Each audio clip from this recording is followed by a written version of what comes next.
চাচা ওই যে দেখো, ওই যে ঘাটটা এলো। এই হচ্ছে কানা আর তুতলা।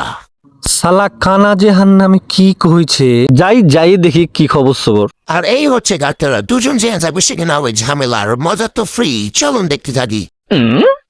এ বস এখানে বস, তোলে যা রেখেছি। কি খবর রে ঘাটটারা? এই শালা হাঁকে দেখলে তোর নারের বিষ তোর মাথায় উঠে যায়নি কি বে? শালা হাঁকা শালা তুই ঘাটটা রাখা ওই যে তুই যে শালা তুই কানাবে। আবে ঘাটটারা, আমি কানা ঠিক আছি, কিন্তু তোর সাথে বিহার বোন কখন দেখবে? ওই শালা তোর বহিনকে বিয়া করতে হবে কে শালা কয়েছে বে? আবে ঘাটটারা, আর বহিনে তো বিয়ে দিবই না তোর সাথে। কেউ তোর সাথে বিয়ে দিবে না। চাচা দেখেছো সব্য সময় কিন্তু বেশি কানা হাঁকে সব্য সময় বেশি কথা কয়। চাচা দেখেছো, এ টেরাকে যতই সোজা কথা কও, এ টেরা ঘাটটারা তো সব সময় ওই টেরা করে নিবে কথাটাকে। আচ্ছা তোকে একটা ভালো কথা কই শুন। হ্যাঁ কহ। তুই কি আজকে ফজরে নামাজ পড়েছিস? হবে না, নামাজ পড়া হয়নি। কেন নামাজ পড়িস নিবে? আর কইস না, ঘুম থেকে উঠতে পারিনি। প্রশ্ন করি একটা, কহা। আজকে জরি। আচ্ছা আপনারা চুপেন তো, সব সময় চিল্লে চল যাই। আমি ফোন টিপছি রে, সব হচ্ছে না আমার। কথা বলছি বড় গলার মাঝে একদম কথা বলবো, একদম চুপ থাকবি। জরিনাকে কয়টা দিয়ে প্রাইভেট হয়েছিল ক? 5:30টায়। দেখেছেন চাচা, 5:30টায় যদি জরিনা প্রাইভেট যায়, তাহলে ওর প্রাইভেটের রাস্তা ওকে পৌঁছাতে লাগবে আধা ঘন্টা, আর কিন্তু গেট আপ লে 1 ঘন্টা ধরে। এ 1.5 ঘন্টা যদি হয়, নামাজ 4 বার পড়তে পারে ফজরের। ভালো দিকে নাই, কিন্তু ওই কোনখান দিয়ে জরিনা গেছে বললে ঠিকই দেখে বেড়াইছে। ওই যে ঘাটটারা কোনো দিন ভালো হবে না। আসলে বুঝতে পারলি, চেষ্টা করি বুঝতে পারলি, তো পারি না বুঝতে পারলি। হ্যাঁ, উঠতে তো পারবি না, চেষ্টা করলে রাজার মেয়েকেও বিয়ে করা যায়, যা জানিস। কিভাবে বে?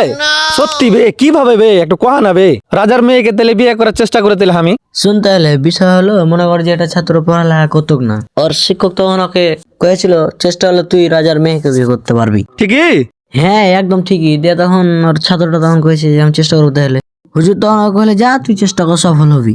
তখন ও চলে আলো রাজদরবারে যেহেতু মনে কর যে পরে থেকে কোনো একদিন রাজার সাথে দেখা গেছে, শিকারে যাচ্ছিল রাজা। আচ্ছা। দিয়ে তখন রাজা কয়েছে আমি আপনার মেয়েকে বিয়ে করবো। রাজা তখন কয়েছে হার একটা শর্ত আছে, তাহলে দিব। কইছে কি শর্ত? আমি মানতে পারবো। দিয়ে রাজা কইছে একটা সমুদ্রে হার বেটির ডায়মন্ডের আংটি পড়ে গেছে, ঘুরে আসতে হবে। তো ওই তো পারবে না, একটা নদীর পানি তো শেষ করতে পারবে না, ডবকা দিয়ে ছেঁচে চলে যায়। কিন্তু ওই নামাজ পড়ে তাজ পড়ে দোয়া করে মন থেকে। আচ্ছা। তো মন থেকে দোয়াটা কিন্তু আল্লাহ কবুল করে। আচ্ছা। তো মন থেকে ওর দোয়াটা আল্লাহ কবুল করছে। মাছ এসে একদিন হা করেছে, হা করার সাথে সাথে তো দেখছি ডায়মন্ড আংটি জ্বলছে, লিয়ে তো একদম রাজ দরবারে দৌড়। আচ্ছা। আচ্ছা। এখন রাজা তো অবাক, এখন বিয়ে শাদীর আয়োজন করতে হবে, করেছে। আচ্ছা। দিয়ে রাজা প্রজা আশপাশে সবাইকে দাওয়াত দিয়েছে, মেলায় বড় বড় রাজপ্রাসাদের লোক আসছে। আইসা তখন বিয়ের সময় ওকে এত স্বর্ণতে সাজাইছে, কি করবো।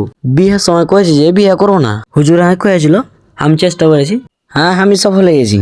দিয়ে পরবর্তীতে তখন ভালো করে পড়েছে, সফল হয়ে গেছে। তো এটাই মানে, চেষ্টা করলে সব পারবি, 5 ওয়াক্ত নামাজ পড়তে পারবি, সব পারবি। কি বলবো, চেষ্টা করলে পারবি না এরকম কিছু নাই। হাদিস আছে মাং জাদ্দা ওয়াজাদা, যে চেষ্টা করে সে পায়। তা আসুন আপনারাও চেষ্টা করেন, হাদিস মোতাবেক আপনি চেষ্টা করলে পারবেন। 5 ওয়াক্ত নামাজ পড়েন, এটা তো মাত্র অস্থায়ী জীবন।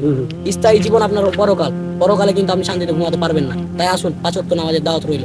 আসসালামু আলাইকুম।